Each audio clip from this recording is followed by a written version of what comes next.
Welcome to M B academy. इस वीडियो में हम फिबोनेक्सी सीरीज फाइंड करने के लिए एक C++ प्रोग्राम राइट करेंगे। तो ये फिबोनेक्सी सीरीज क्या होती है? जैसा कि आप नीचे देख सकते हैं, हमारे पास एक सीरीज है जिसमें फर्स्ट टू इंटीजर्स के बाद जो भी हमारे पास डिजिट है वो प्रीवियस टू डिजिट्स का सम है। जैसा कि जो थर्ड पे डिजिट 1 है वो 0 और 1 का सम है, जो 2 है वो 1 और 1 का सम है, और सो ऑन। ये पूरी सीरीज है। तो इसके लिए चलते हैं डेव C++ में। तो यहाँ पे मैं शार्प इंक्लूड के साथ header file IO stream include कर लूँगा। तो इसके बाद हमारी स्टेटमेंट है यूजिंग नेम स्पेस std। तो अब चलते हैं मेन में।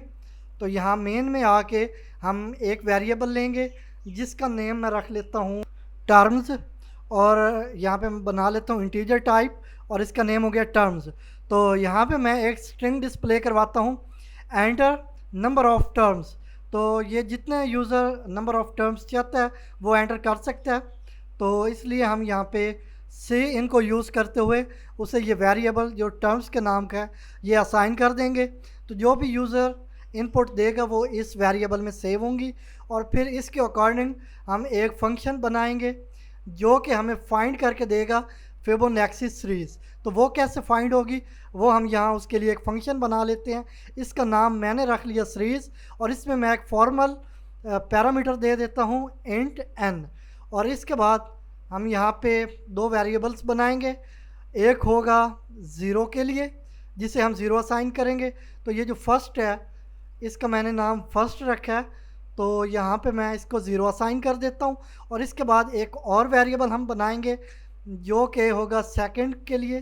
तो ये हमारी सेकंड टर्म के लिए होगा जिसमें हम 1 असाइन कर देते हैं। तो ये हमारे पास टू वेरिएबल्स हो गए, 0 और 1। तो इसके बाद ही हमारी सीरीज स्टार्ट होगी। तो जो हमारी इन दो के बाद हमारा फर्स्ट नंबर होगा वो इन दो का सम होगा, मतलब 0 और 1 का सम होगा जो इनके बाद हमारा नंबर ऑफ टर्म होगा। तो यहाँ पे मैं इनको डिस्प्ले कर लेता हूँ। यहाँ पे फर्स्ट और इसके बाद एक स्पेस दे के सेकेंड, मतलब पहले ज़ीरो डिस्प्ले होगा, फिर एक स्पेस के बाद सेकेंड डिस्प्ले होगा, और इसके बाद फिर से हम एक स्पेस देंगे, और जो इससे नेक्स्ट हमारी टर्म होगी वो इसके बाद आ जाएगी। तो एंड एल हमने यूज़ नहीं किया क्योंकि एक ही लाइन में हमने टर्म्स गेट करनी है। तो यहाँ पे मैंने फॉर लूप यूज़ की, और इसको मैंने इसमें जो आई है इसको 2 असाइन किया क्योंकि 1 तक वैल्यू हमारे पास पहले से मौजूद है, मतलब 0 और 1 पहले से हैं। तो 2 दे दी वैल्यू, और ये लेस देन n, मतलब जितना नंबर्स यूज़र ने एंटर किए हैं उतने टाइम हमारी ये लूप चलेगी, और स्टेप बाय स्टेप इसमें इंक्रीमेंट होता रहेगा, इसलिए i++। तो यहाँ पे हम एक वेरिएबल ले लेते हैं इंटीजर टाइप, और उसका नेम मैंने नेक्स्ट रख दिया। तो इसको हम असाइन करेंगे फर्स्ट प्लस सेकंड, मतलब ये जो हमारे पहले हमने डिफ़ाइन किए हैं फर्स्ट और सेकंड जो टर्म्स हैं ये आपस में सम होंगी, जो वैल्यू होगी वो हमारे नेक्स्ट टर्म की वैल्यू होगी। तो इसके बाद हम जो नेक्स्ट हमारी टर्म होगी 0 और 1 के बाद वो हम यहाँ पे डिस्प्ले करवा लेंगे। तो ये 0 और 1 के बाद हम यहाँ पे नेक्स्ट असाइन कर देंगे, ये नेक्स्ट डिस्प्ले होगा। इसके बाद फिर से हम यहाँ पे स्पेस देंगे, तो ये कैसे आएगा, पहले 0 आएगा फिर 1, और इसके बाद जो नेक्स्ट की वैल्यू होगी वो 0 और 1 का जो सम होगा वो 1 ही होगा। तो ये जो फर्स्ट इटरेशन होगी हमारी उस पे 1 डिस्प्ले होगा। तो ये यहाँ तक ऐसे होगा 0 1 और फिर 1। तो इसके बाद अब हमने अपडेट करते रहना है हर इटरेशन के बाद। तो वो हम कैसे करेंगे वो हम उसके लिए चलते हैं इससे नेक्स्ट। तो यहाँ पे हमने नेक्स्ट को डिस्प्ले करवा दिया। इसके बाद चलते हैं अब आगे, हमने अब अपडेट करते जाना है। तो मतलब फर्स्ट में पहले 0 है तो इसमें हमने जो नेक्स्ट वैल्यू है वो असाइन करनी है। तो सेकंड की नेक्स्ट वैल्यू थी वो हमने फर्स्ट को असाइन करके इसे अपडेट कर दिया। इसके बाद सेकंड को नेक्स्ट की वैल्यू असाइन करके इसे भी अपडेट कर दिया। तो अब नेक्स्ट को कैसे अपडेट करेंगे उसके लिए इसके बाद जब हमारी सेकंड इटरेशन होगी तो अब हमारे पास जो फर्स्ट है उसमें वैल्यू 1 है, जो सेकंड है उसमें भी वैल्यू 1 है। तो अब जो नेक्स्ट की वैल्यू होगी वो फर्स्ट प्लस सेकंड होके नेक्स्ट की वैल्यू 2 हो जाएगी। तो अब इसके बाद दूसरी इटरेशन में ये अपडेशन होगी, तो फर्स्ट में आ जाएगा 2 आ जाएगा, सेकंड में आ जाएगा 3 आ जाएगा। इस तरह ये हर इटरेशन के बाद नेक्स्ट की नई वैल्यू आती जाएगी और जो प्रीवियस हमारे फर्स्ट और सेकंड है ये अपडेट होते जाएंगे।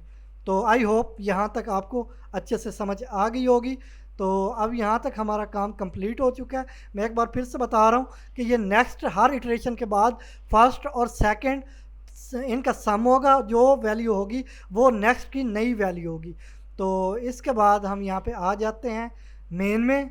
तो यहाँ पे हमने फंक्शन कॉल कर लेना है। तो यहाँ पे मैं जो कि हमारे फंक्शन का नेम है वो डिफ़ाइन करता हूँ सीरीज़, और इसमें मैं अब ये एक्चुअल या रियल जो हमारा आर्गूमेंट है वो देते हैं टर्म्स का। जो टर्म्स यूज़र ने एंटर की होंगी उसके अकॉर्डिंग अब हमारा ये फंक्शन अपनी फंक्शनैलिटी परफॉर्म करेगा और हमें एक फिबोनाची सीरीज़ वो रिटर्न करेगा, ये डिस्प्ले करवाएगा। तो यहाँ पे हमने कंप्लीट कर लिया इसको। अब सेव कर लेते हैं अपने इस प्रोग्राम को। तो इसका नाम मैंने रख लिया फिबोनाची।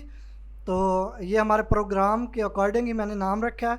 और इसके बाद हम सेव करने के बाद कंपाइल और रन कर लेते हैं। तो ये F11 एंटर किया तो कंपाइल होके हमारा प्रोग्राम रन हो चुका है। अब इसमें मैं 8 एंटर करता हूँ, मतलब 8 टर्म्स की सीरीज़ हमें चाहिए। तो यहाँ पे हमारी 8 टर्म्स की सीरीज़ ये डिस्प्ले हो चुकी है। तो ये कैसे आ रही है, 0 और 1 का जो सम है वो 1 आ रहा है, फिर 1 और 1 का सम जो है वो 2 आ रहा है। इसी तरह फिर 2 और 1 का सम वो 3 है, फिर जो 5 है वो 3 और 2 का सम है। तो लास्ट से देखें तो ये जो हमारा 13 है ये 8 और 5 का सम है। जो इसके बाद हमारा 8 है वो 5 और 3 का सम है, और इसी तरह जो 5 है वो 3 और 2 का सम है।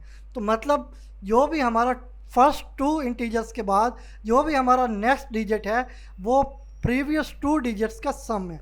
तो ये एक फिबोनाची सीरीज़ है। और इस तरह हमने फिबोनाची सीरीज़ फाइंड करने के लिए C++ प्रोग्राम राइट किया है। आई होप ये वीडियो आपके लिए काफ़ी यूज़फुल होगी। तो अगर वीडियो अच्छी लगे लाइक करें, शेयर करें और हमारे YouTube चैनल MB Academy को सब्सक्राइब करें।